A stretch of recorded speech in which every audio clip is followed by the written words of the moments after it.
En el libro Teología de América Latina, en el capítulo 4 de Ignacio Sariñana, se presentan las teologías latinoamericanistas y la teología de la liberación. Cabe señalar que no todas las teologías latinoamericanistas se inscriben propiamente en la corriente de la teología de la liberación. Los puntos de vista sobre las causas de la teología de la liberación y sus sucesivas etapas revelan al mismo tiempo cómo han interpretado sus teólogos su servicio eclesial y cómo valoran su contribución al advenimiento del reino.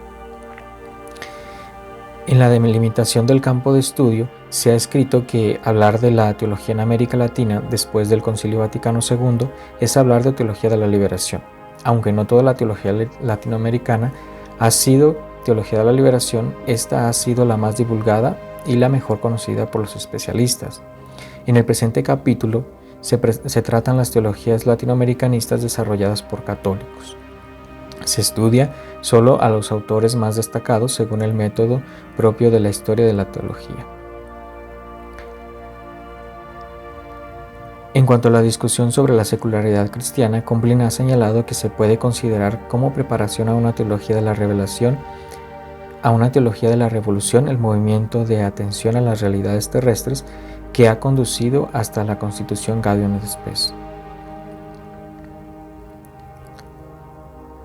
Recién clausurado el Concilio Vaticano II, Pablo VI promulgó Populorum Progressio el 26 de marzo de 1967, una encíclica que sacudió con fuerza a la opinión pública mundial. Esta encíclica estaba pensada sobre todo para América Latina y África, como se reconoce en el preámbulo. Como es sabido, la Segunda Conferencia General del Episcopado de América Latina es celebrada en Medellín, en el año 1968. Se sitúa en completa sintonía con la Constitución Pastoral Gaudium et Spes del Vaticano II. Este documento conciliar fue el más citado en las conclusiones de la Segunda Conferencia, tanto implícita como explícitamente. Medellín abría pues nuevas perspectivas a la recepción del Vaticano II en América Latina. Otro elemento influyente en Medellín fue la experiencia y reflexión sobre la pobreza, que por voluntad de Juan XXIII pasó a ser destacado tema del concilio, recogiéndose como tal en Lumen Gentium. En la misma línea se había situado la encíclica programática de Pablo VI, Ecclesiam Suam, de agosto de 1964. Los orígenes próximos de la teología de la liberación pueden retomarse en marzo de 1964, en que tuvo lugar una reunión de teólogos en Petrópolis, en el Instituto Teológico de los Franciscanos, donde el jesuita uruguayo Juan Luis II disertó sobre los problemas teológicos de América Latina. El sacerdote argentino Lucio Gera trató acerca de la función del teólogo en América Latina y el sacerdote peruano Gustavo Gutiérrez auspició un diálogo salvador con las élites culturales, los profesionales y los más pobres, con una conclusión reivindicativa acerca de la situación de extrema pobreza del continente.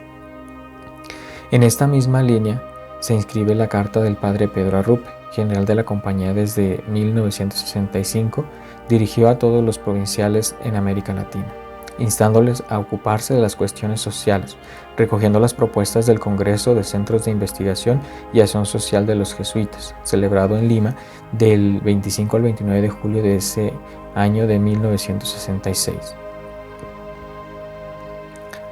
La teología de la liberación constituye no solo un conjunto de corrientes de pensamiento teológico, más o menos emparentadas por la metodología, sus puntos de partida y sus aspiraciones especulativas, sino también un amplio movimiento teológico pastoral y social.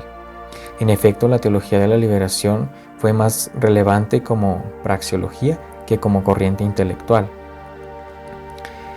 Las periodizaciones sobre la génesis y el desarrollo de la teología de la liberación aparentemente homogéneas, aunque escapan a importantes implicaciones ideológicas. En los años 80, Enrique Dussel,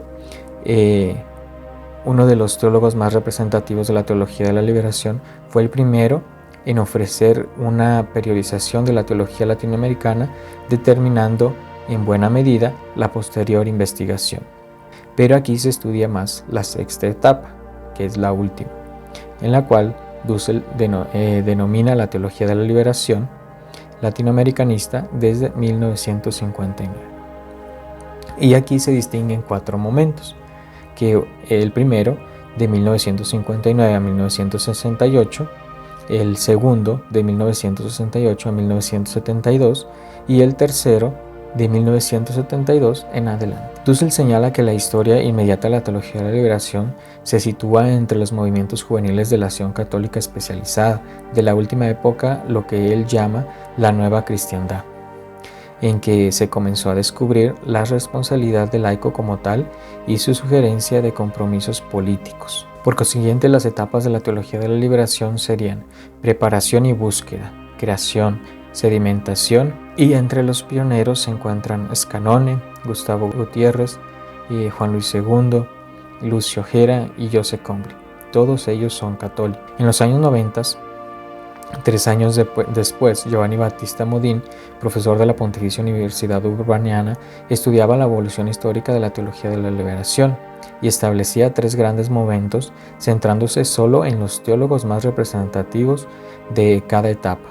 Los precursores, Richard Scaul, Joseph Combly y Rubén Alves; los fundadores, Gustavo Gutiérrez y Hugo Assmann; y los primeros exponentes, Eduardo Pironio, Leonardo Boff y Juan Luis II, José Miguel Bonio, John Sobrino y Elder Cámara. Joseph Combly establece 5 fases: la fase de los fundadores, la multiplicación de las publicaciones y de los adscritos a la teología de la liberación, el periodo de la síntesis, la fase de las revisiones y las 3 orientaciones principales, que serían en la actualidad: la teología a partir de los pobres, la crítica al modelo neoliberal y la búsqueda alternativa como ecoteología. Después de considerar algunas cronologías o periodizaciones, podemos concluir que los historiadores de la teología de la liberación ofrecen 4 respuestas a la pregunta sobre el origen de un fenómeno teológico de dimensiones tan amplias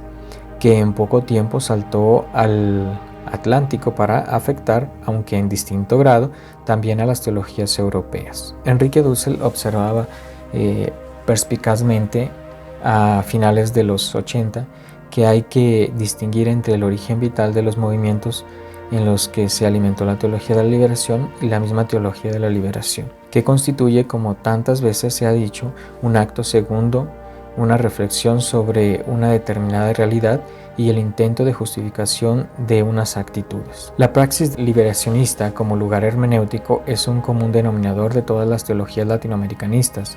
Ha dado lugar a 3 tipos de teología: la teología desde la praxis pastoral, que denuncia el pecado social de la opresión y explotación de los más débiles y marginados y promueve acciones que conduzcan a la liberación integral de los oprimidos, predicando el mensaje evangélico, lejos de cualquier inspiración política. Ha sido la óptica de Medellín y de un amplio sector del episcopado latinoamericano. La teología desde la praxis política fue la actitud de grupos cristianos de vanguardia, con una conciencia política muy acusada, que a menudo recurrieron a la metodología marxista.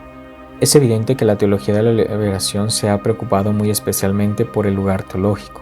Ciertos historiadores y teólogos estiman que la característica de la teología de la liberación es a partir de la praxis. Algunos hablan de praxeología.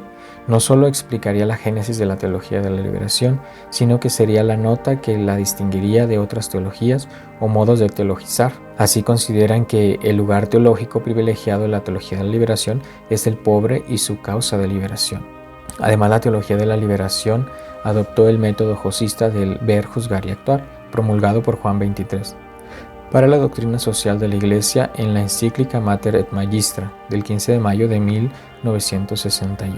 Gustavo Gutiérrez fue el pionero de este cambio metodológico y en algún sentido también epistemológico. Su obra más famosa, titulada Teología de la Liberación, se abre con un breve bosquejo que nos ofrece ante todo las tareas clásicas de la teología, como sabiduría y como saber racional, para pasar segundamente a presentar la teología como reflexión sobre la praxis. En marzo de 1983, la Congregación para la Doctrina de la Fe envió a la Conferencia Episcopal del Perú unas observaciones sobre la teología de la liberación de Gustavo Gutiérrez, a la que el teólogo peruano replicó con una larga respuesta, dada a conocer en febrero de 1985. Cualquiera que haya sido la responsabilidad de Gustavo Gutiérrez en la confusión que se abatió sobre la especulación teológica a partir de la discusión sobre el objeto formal de la teología, merece la pena insistir en un hecho. Está generalmente admitido que el cometido primero y principal de la teología de la liberación no es convencer a los ricos de las carencias de los pobres, sino hablar a los pobres desde la perspectiva de los pobres. Por ello, la teología de la liberación debe tomarse como una nueva perspectiva, una nueva ordenación y significación de la liberación. Esta teología presenta a los pobres una nueva comprensión del pecado, de Dios, de la caridad, de la gracia y de Jesucristo. Con esta nueva interpretación de tales conceptos, se abren nuevos caminos para entender el mundo, es decir, que sean las estructuras como se presenta el futuro, que supone la sociedad, el amor, la justicia, la subjetividad humana. Por consiguiente, el someter a la sospecha el objeto formal, motivo de la ciencia teológica, la teología de la liberación desataba una auténtica revolución, no solo epistemológica, sino también de contenidos. Unas de las primeras formulaciones se dan entre 1971 y 1975, y se ha afirmado que Ignacio Ellacuría ha sido uno de los fundadores de la teología de la liberación, puesto que en 1971 publicó un ensayo titulado Teología de la Liberación, Misión y Carisma de la Iglesia en Latinoamérica. Este trabajo, obra primeriza y poco madura todavía, pero honesta y sincera, se hacía eco de un movimiento liberacionista que, según parece, por aquellos años había adquirido ya bastante fuerza. Con todo, para que la teología no se polarizase exclusivamente hacia la liberación sociopolítica, olvidando los aspectos trascendentales de la redención cristiana, Ellacuría señala: la teología de la liberación busca que la Iglesia, como seguidora de Jesucristo, sea creíble. Así las cosas, Ellacuría se expresaba con más definición en los siguientes términos. La teología de la liberación trata primeramente de todo lo que atañe al reino de Dios, solo que enfoca todos y cada uno de sus tópicos, aún los más elevados y aparentemente separados de la historia, sin olvidar nunca su dimensión liberacionista. En su búsqueda de la trascendencia histórica cristiana, repasa los grandes temas dogmáticos: gracia y pecado, creación y eternidad económica, cuestiones de moral social como la justicia, los orígenes del poder y su naturaleza, y desemboca en la teología espiritual, cuando cuestiona a la que paradójicamente también Gustavo Gutiérrez se ha dedicado en la segunda etapa de su carrera intelectual. Ante esto, Leonardo Clodovis-Boff señala que una mayor radicalidad hermenéutica, praxis de cristianos, sacerdotes, religiosos y laicos comprometidos con el cambio de la sociedad de pobreza. La originalidad de este tipo de teología no reside en el hecho de que contemple como objeto la reflexión teológica, el tema de la opresión-liberación. Esto es siempre posible y en cierto modo nunca ha estado ausente de ninguna corriente teológica. La novedad reivindicada por la teología de la liberación consiste en que es una reflexión de fe a partir y desde dentro de la praxis de la liberación. Ténganse en cuenta lo siguiente: no se trata de reflexionar sobre el tema teórico liberación, sino sobre la praxis concreta de liberación realizada por los pobres y por los aliados de los pobres junto con los pobres. Los cristianos, motivados por su fe, se comprometen al lado de los pobres en la transformación de la sociedad, a fin de que haya en esta más bienes del reino de Dios, tales como la justicia, la participación y dignidad y fraternidad. Fiel a los planteamientos históricos, Boff afirma la necesidad de una hermenéutica contextualizada de la Escritura y solo acepta que la hermenéutica pueda ser llevada a cabo por escrituristas, es decir, por quienes conocen los métodos de la exégesis moderna. No estará este planteamiento muy cercano del principio de sola escritura o al menos el criterio del libre examen.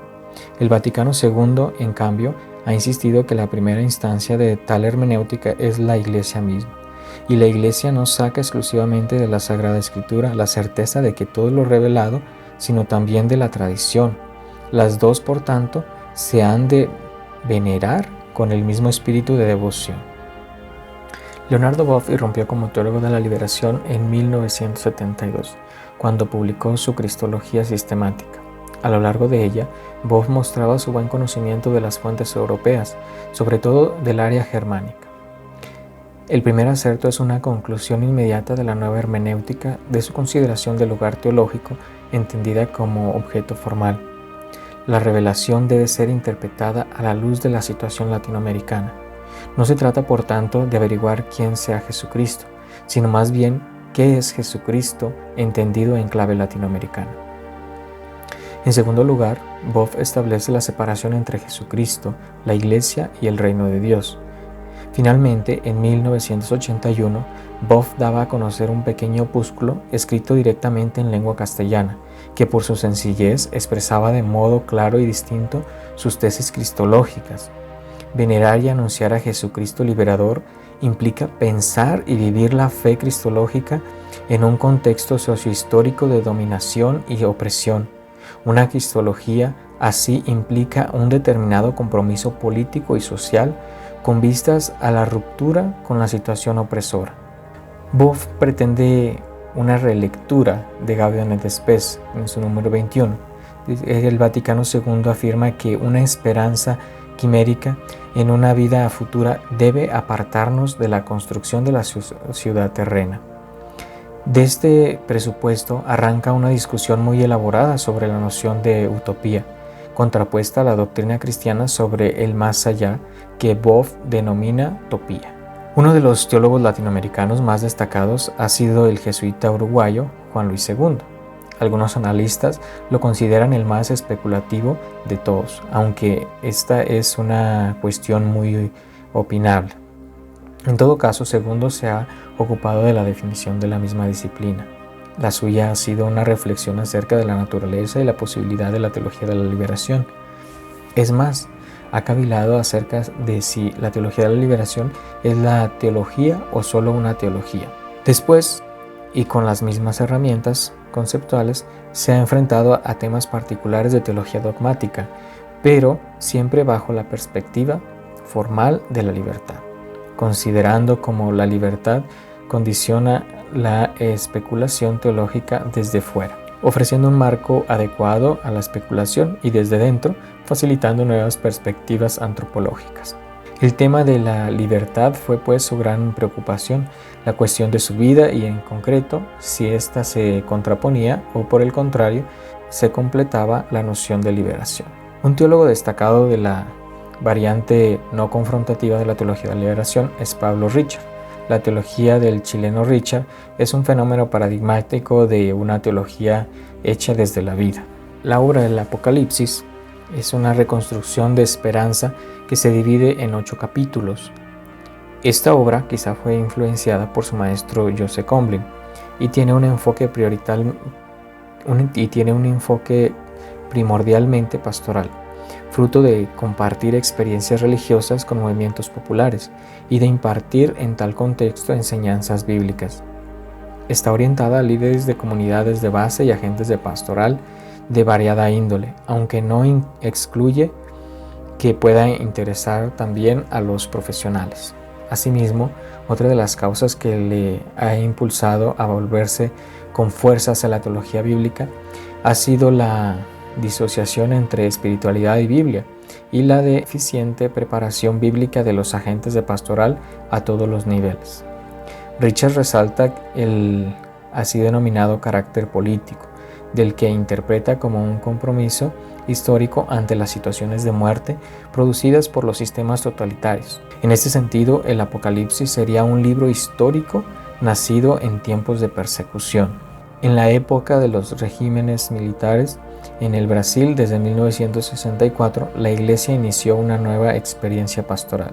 Lo característico de Mesters y de los círculos bíblicos que él ha animado es el intento de articular la palabra de Dios con la vida, la fe con la realidad. La metodología que sostiene tales círculos se basa en 3 puntos, tomados de la hermenéutica europea: el texto, el pretexto y contexto.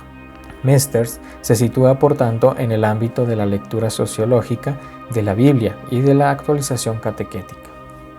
Destaca siempre el carácter profético, es decir, denunciante, del texto sagrado y de sus protagonistas. Es el caso de Jesús, que Mester presenta como una persona que se sintió siempre al lado de los pobres. Veamos ahora los planteamientos latinoamericanistas del argentino Lucio Ojera, una de las personalidades más destacadas de la teología del pueblo, de matriz específicamente argentina, que se benefició abundantemente del método histórico-cultural, en el que cobraron mucho relieve las categorías de pueblo, cultura y religiosidad popular. La Declaración Episcopal de San Miguel de 1969, que tenía como finalidad una recepción argentina de Medellín, hacía la siguiente afirmación: la acción de la Iglesia no debe ser solamente orientada hacia el pueblo, sino también y principalmente desde el pueblo mismo. Scannone ha recapitulado sintéticamente lo especificado de una teología del pueblo. Una de las diferencias fundamentales de esta corriente con otras vertientes de la teología latinoamericana actual está en su comprensión del pueblo, referida al pueblo secular, pero también empleada analógicamente para pensar teológicamente el pueblo de Dios.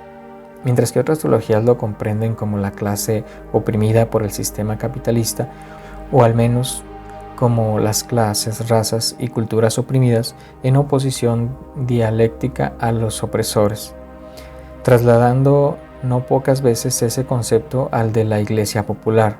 Por su parte, la línea argentina, sin descuidar el hecho de la dependencia e injusticia estructurales, concibe al pueblo ante todo desde una perspectiva histórico-cultural.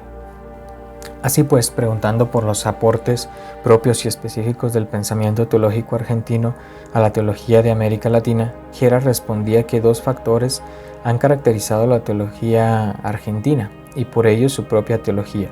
Uno es la inclinación a asociar la reflexión teológica con la pastoral, esto es, pensamiento con la acción, con la praxis, lo cual lleva a la teología a plantearse el problema de un mayor conocimiento de la realidad histórica, de las situaciones en las que se desea resolver la reflexión teológica y por lo mismo a un acercamiento a las ciencias humanas, a la sociología y a la historia. Desde el periodo de la independencia, la historia cultural de América Latina ha estado señalada por la intervención de los intelectuales en la vida pública a través de sus escritos, ya fueran ensayos o géneros de ficción. Es muy probable que la poesía aglutine el mayor número de testimonios que relacionan cristianismo y revolución. En la narrativa hispanoamericana del siglo XX son escasas las obras de temática religiosa. Las mayores novelas hispanoamericanas han dejado en un segundo plano este aspecto que sería paradójicamente uno de los timbres distintivos de su identidad cultural. Finalmente, por lo que se refiere al teatro, son más bien escasas las obras que han abordado el fenómeno de la teología de la liberación. Podríamos mencionar dos zonas muy concretas, Centroamérica y Chile.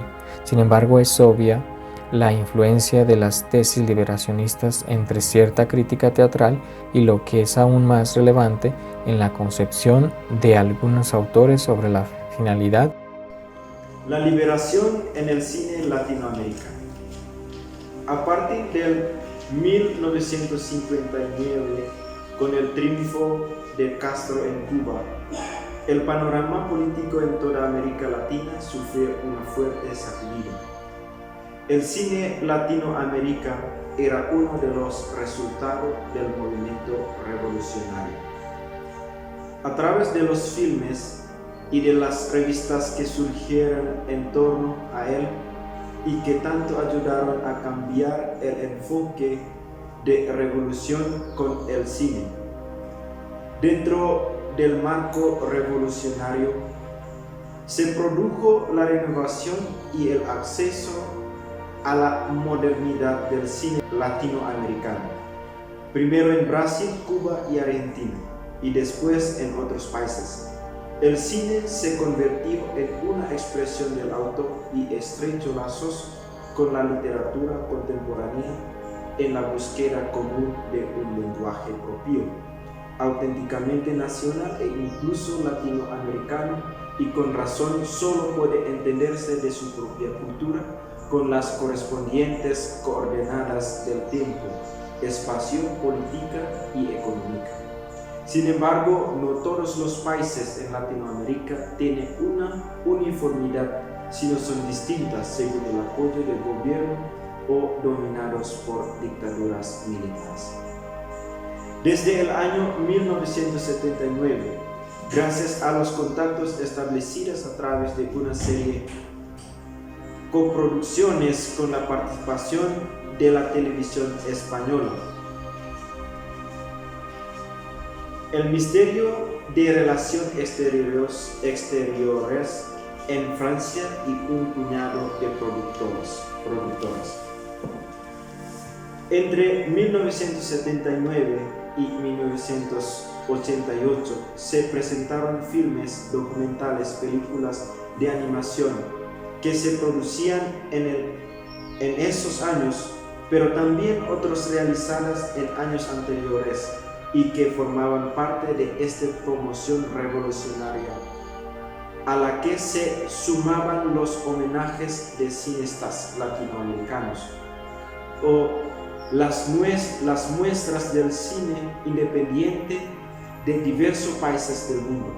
Gran parte de los filmes o documentales presentados tenían una clara intención ideológica, puesto que el objetivo de este apartado nos detendremos en detallar aquellos documentales y filmes sobre la teología de la liberación que se presentaron a lo largo de los primeros 10 años del Festival de La Habana y que, como es obvio, se inscriben dentro del ámbito revolucionario descrito anteriormente. En el primer festival del 1979 se presentaron documentales sobre el tema. El segundo, realizado el año 1978, titulado El Evangelio de Solemnidad, y el tercer festival de 1981 ofreció los 3 documentales. Entre tanto, Colombia ofreció 2 documentales, uno realizado en 1974 sobre el sacerdote Camilo Torres, desde su infancia hasta su incorporación a la guerra colombiana, titulado Camilo, el cura guerrillero, que fue dirigido por Francisco Norden. Uno de los aspectos menos estudiados de la teología de liberación ha sido curiosamente el de su música, y sin embargo fue uno de los más aceptados y difundidos, ya que sus autores e intérpretes alcanzaron una fama que rebasaba lo meramente religioso y litúrgico, y algunas de sus obras han llegado a insertarse en el repertorio general de la música popular latinoamericana. Y precisamente uno de los rasgos más fuertes de la identidad latinoamericana era su música, y especial aquella corriente que, a la vez que rescataba los valores musicales propios, se convertía en compromiso y denuncia.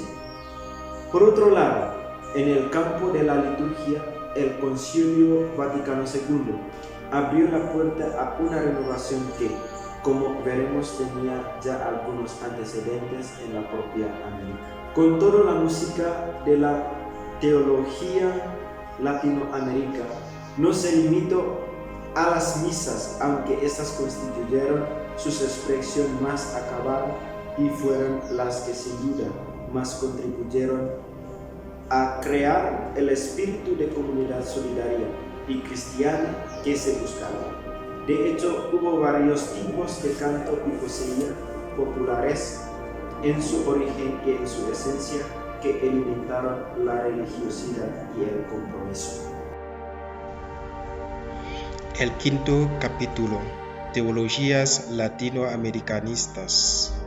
En las últimas décadas se ha consolidado una teología con identidad específica de los latinos, originarios de países de cultura hispana, residentes en los Estados Unidos. A pesar de su cultura y su idioma, los autores escriben en inglés para darse a conocer mejor en los ambientes académicos.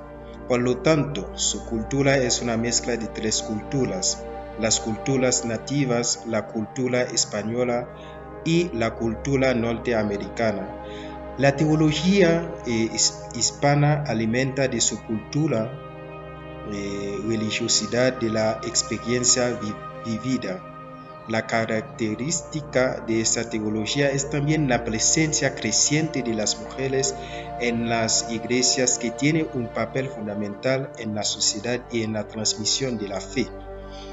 Esta teología se mueve en doble contexto, el marcado por la historia y el delimitado por las circunstancias actuales que ellos consideran como signos de los tiempos.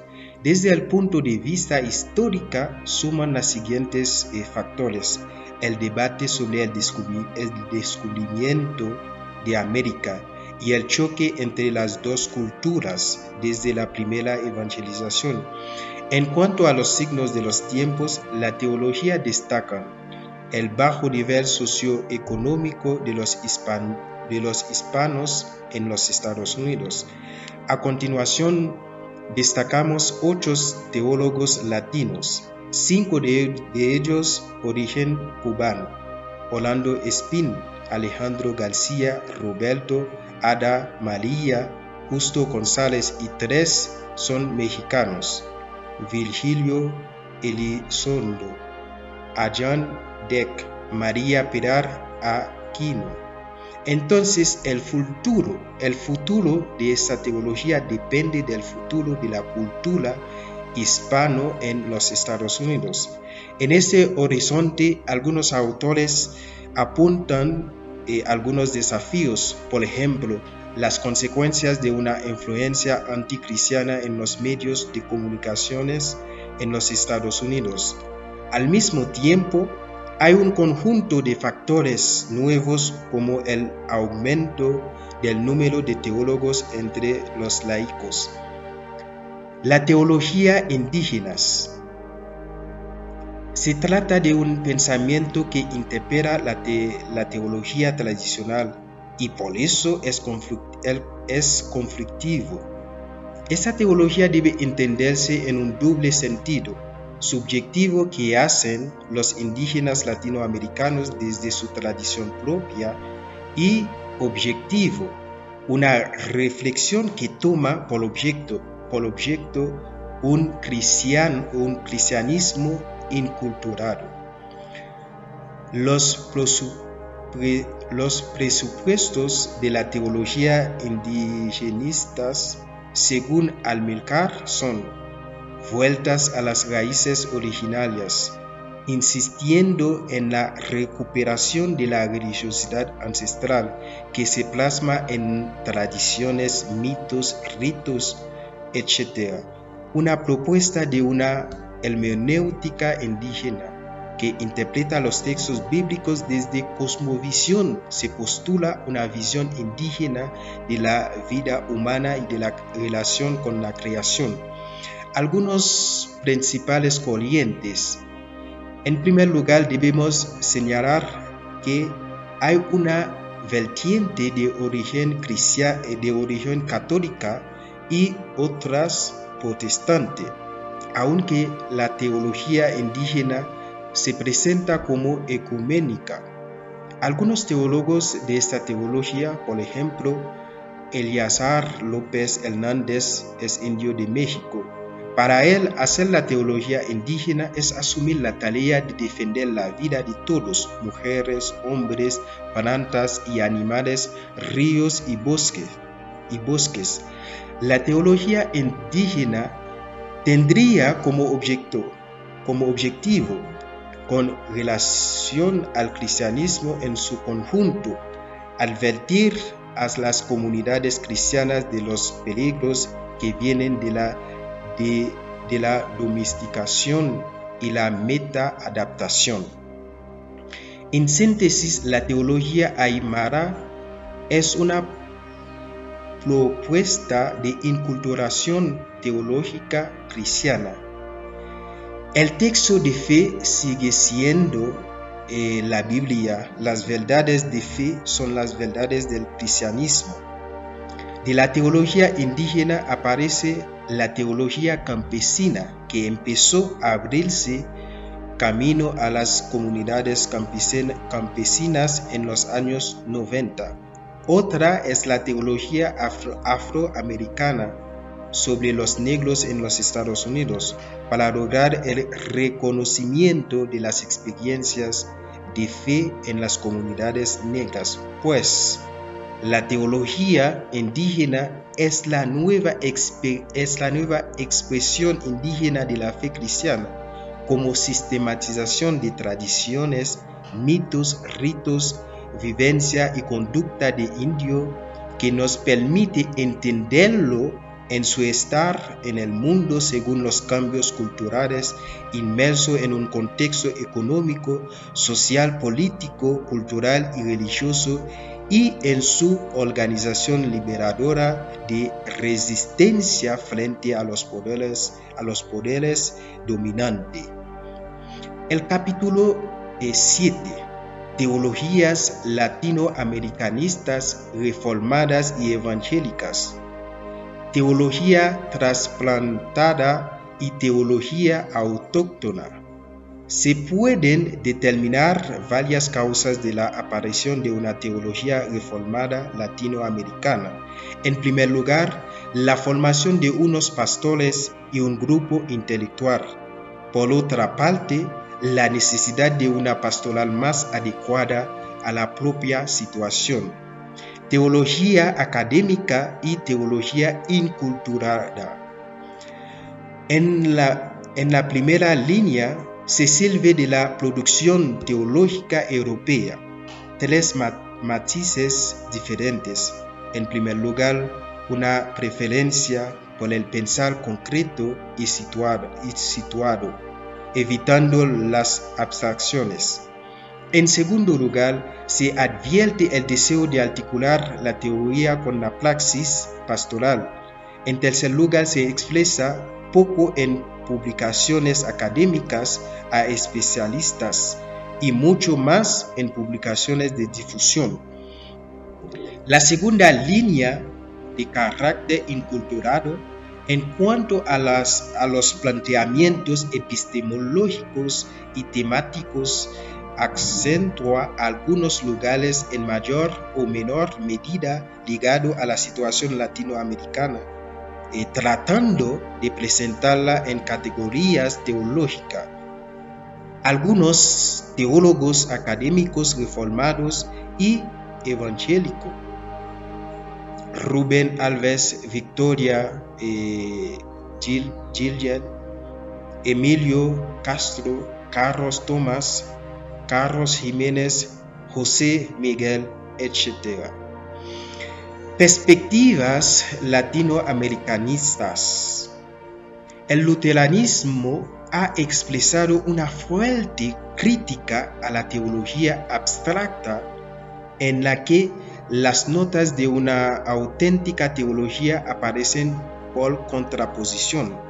La confesión luterana se cultiva en las siguientes líneas. Línea evangélica, preocupar por evangelizar. Línea del compromiso político, determinada la gravedad de la situación socioeconómica y el surgimiento de la teología de la liberación. Línea confesionista, preocupar por la supervivencia de la tradición luterana. Ahora bien, los tres criterios según Lutero para establecer una verdadera teología: oratio, meditatio y tentación. Hay que empezar todo trabajo teológico implorando al Espíritu, que es oración. La meditación es la convivencia con la palabra de Dios. La tentación, el hombre debe alcanzar un crecimiento en su intelección bíblica. Por lo tanto, los puntos comunes entre luteranos, americanos y los teólogos fueron la convicción de que Dios nos ha dado el tesoro del Evangelio en Jesucristo y debemos compartir con el mundo. Dios nos justifica en Cristo y nos convoca a realizar la justicia. Se puede decir que los cristianos no pueden ser neutrales, pues los que proclaman la palabra de Dios tienen el deber de identificar y desafiar a las fuerzas de la muerte y la destrucción que se oponen al reino de Dios. En América Latina tenemos diversos ejemplos de preocupaciones por una teología situada en el tiempo y el espacio, con diversos matices de acentuación. El autor René Padilla, en su obra Fe Cristiana y Latinoamericana, hoy articula el tema en 3 ejes. El primero es un toma de conciencia de la realidad. El segundo está constituida por el planteamiento de alternativas. Y el tercer, la búsqueda de una ética social latinoamericana. Hay otros autores que tratan sobre este tema, por ejemplo, Pedro Arana, Ismael Amaya, René Padilla, Rubén Alves. La relación entre la Iglesia y el mundo americano es larga, pues lleva 5 siglos, ha variado según los periodos. Roy descubre 5 modelos de relación que corresponden a periodos en América. Durante los siglos XVI a XVIII tenemos el modelo medieval del periodo colonial. Durante el siglo XIX tenemos el modelo agostino de la Iglesia defensiva. En la primera mitad del siglo XX se pasa al modelo neotomista. Desde 1960 se revisa el modelo tomista y se pasa a un concepto de iglesia sierva que dialoga. Y en la década del 70 aparece la teología de la liberación. En las décadas del 50 y 60 surgieron en toda América Latina movimientos ecuménicos como manifestaciones específicas en el mundo protestante. Incluso la aparición de la teología de la liberación católica. Podemos mencionar que con ocasiones de la Conferencia Mundial de 1966 y el teólogo Richard publicó o presentó su teología de la revolución y Rubén Alves publicó su teología de la esperanza humana. En América Latina aparecen otros movimientos religiosos que se presentan como liberacionistas, el pentecostalismo, los carismáticos y el renacimiento de los cultos indígenas y africanos. Por siguiente, la nueva orientación de la teología en la década del 90 presenta enfoques interdisciplinares. En primer lugar, hay que destacar el interés de los teólogos por las teorías económicas y sus consecuencias sociales, políticas y éticas. Una segunda dirección es el enfoque interdisciplinar, está dada por la aproximación a la literatura. La denominación histórica es evangelismo y diálogo ecuménico. En este tema debemos considerar la existencia de 4 situaciones diferentes. Las relaciones de las distintas confesiones reformadas entre sí, las relaciones de estas con el catolicismo, las relaciones con las iglesias no cristianas y las relaciones con las nuevas confesiones o sectas. Ahora bien, en América han crecido en los últimos años los grupos interconfesionales con funciones muy amplias, entre los cuales se cuentan la producción teológica. A continuación mencionamos algunos: UNELAM, ISAL, MEC, CONELA. Algunos principales centros de investigación como ICEDET fundó en el año 1969, Facultad de Teología, Escuela Superior de Teología fundó en el año 1946, atravesó 4 periodos. La primera etapa de 46 a 57 son los inicios, la segunda de 57 a 70 puede caracterizarse la consolidación, la tercera de 70 a 84 autosuficiencia académica y la cuarta se caracteriza por su diversificación teológica y la ampliación ecuménica, la presencia femenina. Los temas de la investigación de estos centros son diálogo de la economía con la teología, producción de los estudios de ética social, la relectura comunitaria de la Biblia y el estudio de la teología espiritual y el desarrollo de una teología de la liberación. Según la autora Santa Ana, hay algunos desafíos a la teología: necesidad de una nueva espiritualidad, discusión acerca del lugar de la teología dentro del nuevo orden científico.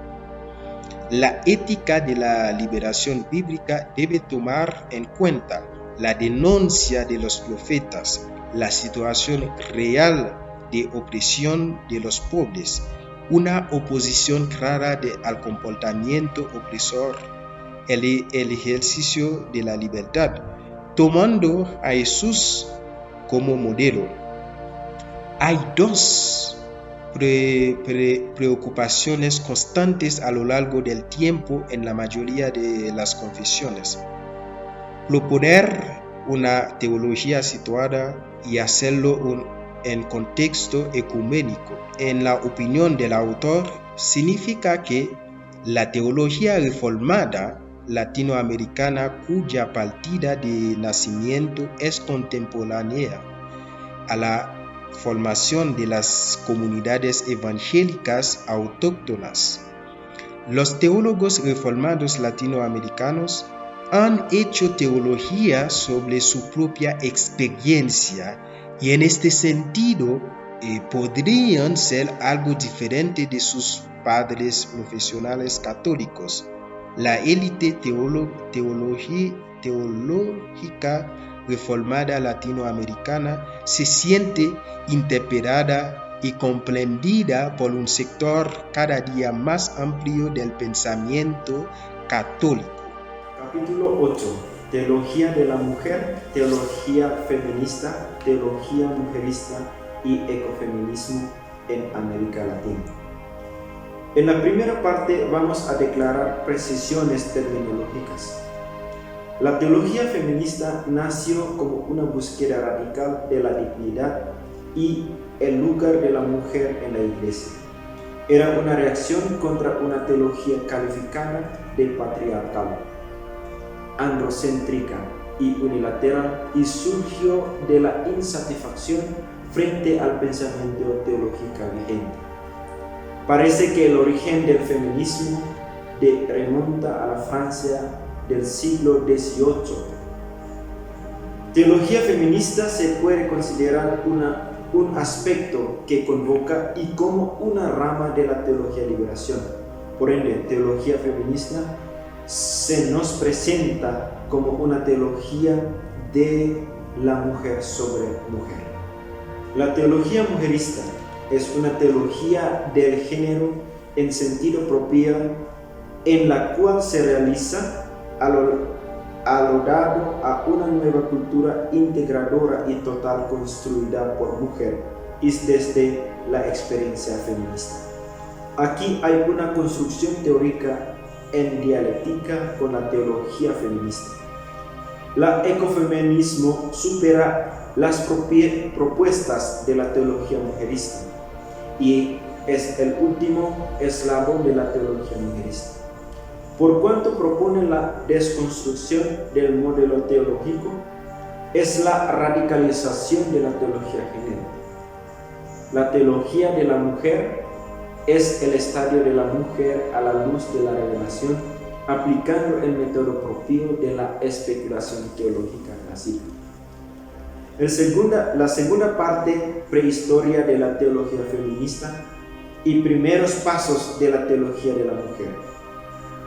No se puede descartar la influencia que tuvo Latinoamérica, la teología feminista angloamericana, surgidas entre guerras 1918 y 1939, pero dejamos de lado esta influencia para trasladarnos al mundo católico. De Pío XII a la Conferencia de Puebla, pasando por el Vaticano II. Han presentado a lo largo de la historia una serie de las iniciativas proféticas del magisterio eclesiástico y de la sede apostólica sobre la mujer que hemos denominado teología de la mujer. La primera intervención fue el Papa Pío XII en el año 1957, dirigiéndose a la Unión Mundial de Organizaciones Feministas Católicas. Luego Juan XXIII en su encíclica Pacem in Terris. También el decreto Apostolicam Actuositatem del 19 de noviembre de 1965 del Concilio Vaticano II. Luego el mensaje a las mujeres se toma parte importante en el discurso del cardenal León Etienne Duval en la clausura del Concilio Vaticano II. Con todo, en la segunda conferencia general del Episcopado Latinoamericano, Medellín, del 24 de agosto al 6 de septiembre de 1968, concedía escaso espacio al tema femenino. 5 veces aparece la palabra mujer en las conclusiones. En efecto, teología de la liberación tiene su fuente propia, tanto profanos como religiosos, cual orillará al principio cualquier referencia a la injusta discriminación de la mujer.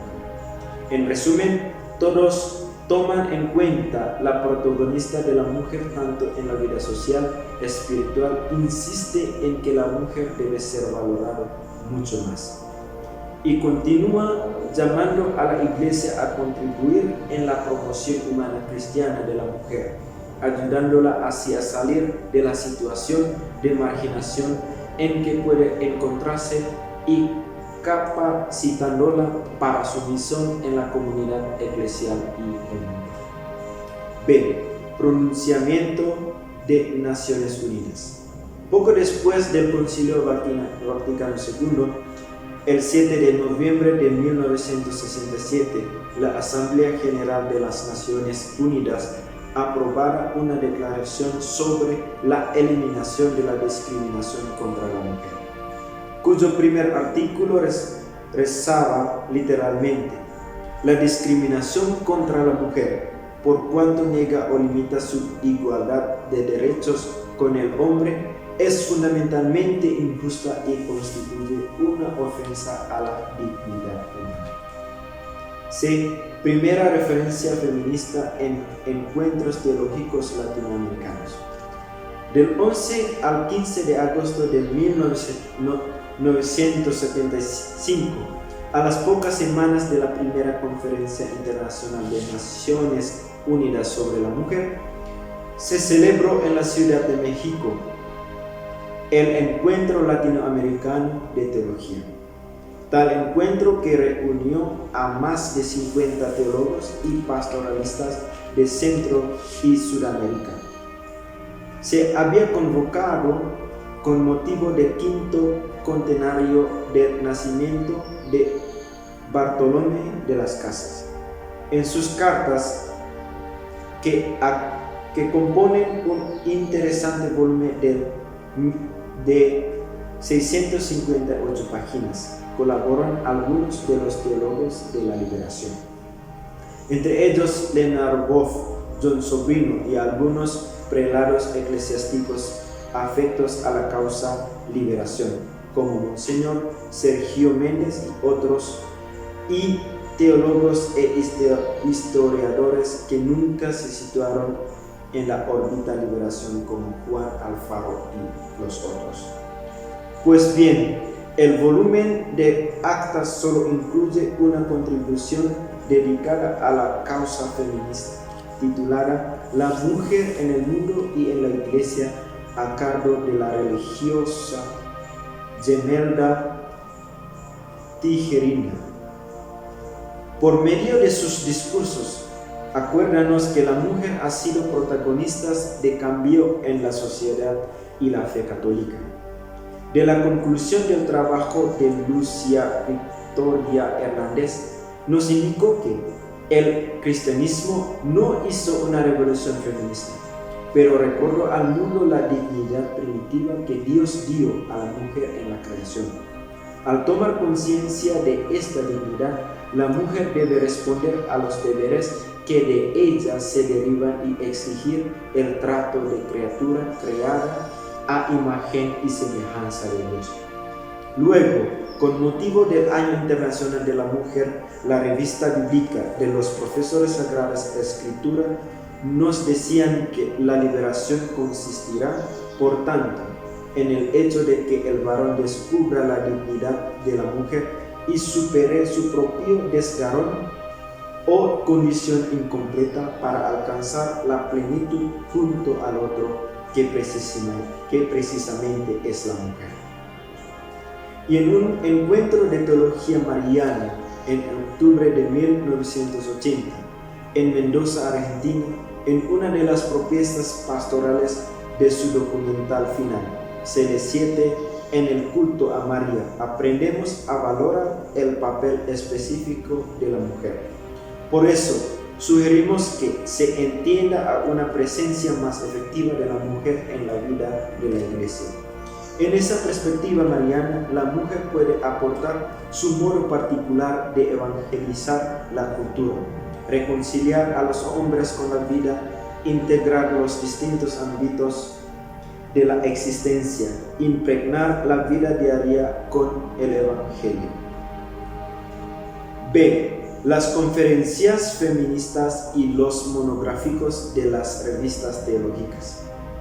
A los años 80. En octubre de 1983 se reunió en San Antonio, Texas, el Simposio Internacional de la Comisión de Estudios de Historia de la Iglesia en América Latina, o CEILA, cuyo tema fue La mujer obrera en la historia de la Iglesia de América Latina. La pretensión de ese simposio valora y poner de relieve la participación de la mujer en la historia. Participaron los doctores de Francia como doctora María Luisa Marsilio, la hermana María Agudelo y el doctor Pablo Richard. Otro tema que surgió durante esta época fue el Encuentro Latinoamericano de Teología desde la óptica de la mujer, por los grupos de mujeres de Buenos Aires. Otro tema fue que es mujer, bajo patrocinio de la Asociación Ecuménica de Teólogos del Tercer Mundo, o ACET. Y entre otros temas, cual requiere una nueva hermenéutica frente al tema feminista, donde a la raíz bíblica es innegable refleja una cultura patriarcal. Por ende, necesita tanto en el cuerpo de la Iglesia como en la sociedad debería pasarse a las reflexiones nuevas para crear una igualdad. B. 2 libros entrevistas. Cual el presente libro es una muestra de este diálogo que la mujer está impulsando con el propósito de incorporar a los varones a su lucha para alcanzar así una liberación mayor de la humanidad. C. Los años 90. Han sido varias ocasiones en diferentes lugares donde se presente el tema sobre feminista. Empezó de junio de 1988 en Río de Janeiro. A medio de agosto de 1990 tuvo lugar en las universidades de São Paulo. Organizó por la CEILA y el CEDAW. En 1990, la revista de Cultura Bíblica dedicó su primer fascículo a la mujer en la iglesia, en el mes de marzo, al mismo año cual también dedicó a la teología de la mujer en la teología de la liberación. Con la ocasión de la segunda conferencia de la CELILA, celebrada en San Paulo a finales de junio de 1995, se organiza el simposio Mujer, Sociedad en Iglesia. Un año después, 1996, anunció otra monografía al tema feminista, titulada en portugués Mas nos mulheres dicemos. En la misma línea, la doctora Cardosa nos ofreció las pautas para una hermenéutica feminista de la liberación. El cuerpo, tanto físico como social, debería tomarse como categoría de la hermenéutica. La vigencia cotidiana que debería entrar en mayor protagonismo en los estudios teológicos. La dialéctica hermenéutica de la deconstrucción y reconstrucción y la primicia hermenéutica que cuestione la autoridad bíblica. Con todo, esta aseveración exige algunas matizaciones críticas. Una cosa que es la Sagrada Escritura contenga respuestas para todas las situaciones humanas existenciales, y otra que la misma existencia humana sea la clave de lectura de la Biblia. La Biblia es verdad revelada en sentido universal, cronológico y extensivo. Es obvio por ello que contenga, al menos genéricamente, todas las propuestas esperadas. C. Monografías.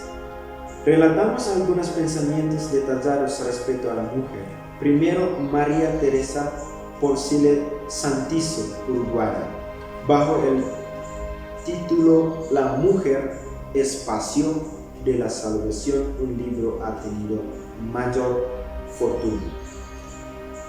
La noción central de la obra es el concepto de espacio, para lo cual conviene prestar especial atención a la página del libro 216. Estima Porcile que en la teología católica ha recibido suficiente atención el tiempo y la historia, pero no hacia el espacio. Creo que la mujer y lo femenino tienen una misión única e instituible en ese redescubrimiento del espacio como dimensión de la teología. Punto de partida es que la identidad de lo femenino y de la mujer es el espacio habitable en ella. Por consiguiente, hacer un mundo más habitable es hacer un mundo más impregnado por lo femenino. Lo mismo debería decir con respecto a la salvación si la mujer abre el espacio de vida en el reino de la muerte. Producto del pecado, también puede y debe haber espacios habitables en la iglesia. Así pues, si hasta ahora ha interesado la historia de la salvación, ahora habrá que atender al espacio de salvación. Porcile termina con unas consideraciones mariológicas muy sentidas, en la que muestra que María es espacio de Dios y espacio nuestro. La segunda es de Yvonne Guevara, quien en su libro Teología a ritmo de mujer.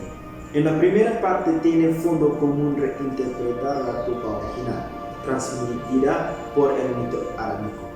Para ella, este es uno de los grandes desafíos de nuestra época, comprender de nuevo el ser humano, releer los principios mitos de nuestra tradición a una nueva luz.